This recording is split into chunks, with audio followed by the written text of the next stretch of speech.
Hello guys, sanibonani and welcome back to my channel.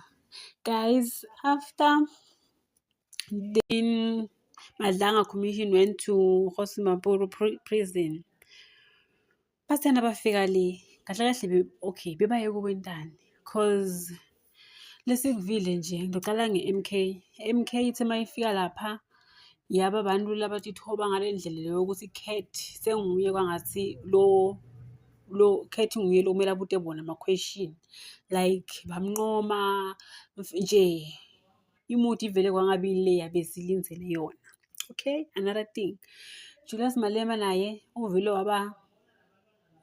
waba mute nje lokuthi yes bekabuda mara bebabuda lama-question lawa they even bamnqoma ukuthi hayi impahla mfethu uyayenta njani even i-language approach yakhona the way be-question ngakhona it was far from different from labantu laba labaye lapha. It's like special treatment nje ngiso besifike sasebenza kakhulu lapha. And then naloya bekabhuda naye mama we-DA naye bekabuda ngathi une-anger cause he was shouting izinto njalo nje, but kona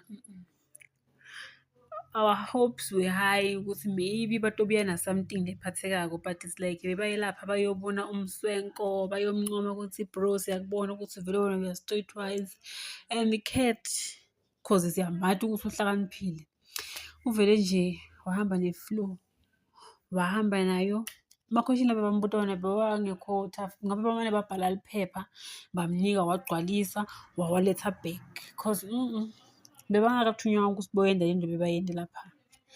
Let's hope maybe usatohlangana babuye cause kuloya day 2 ubonakale ungathi beka-relax kakhulu uma athi okay siyavuma khona ukuthi asympathize naye ukuthi abantu bakhe babalandise phansi, mara Malema uyakhumbula kahle kahle ukuthi why Cat bekafuna ukuthi atofakaza at the first place cause sikhuluma ngelimember le-Big 5.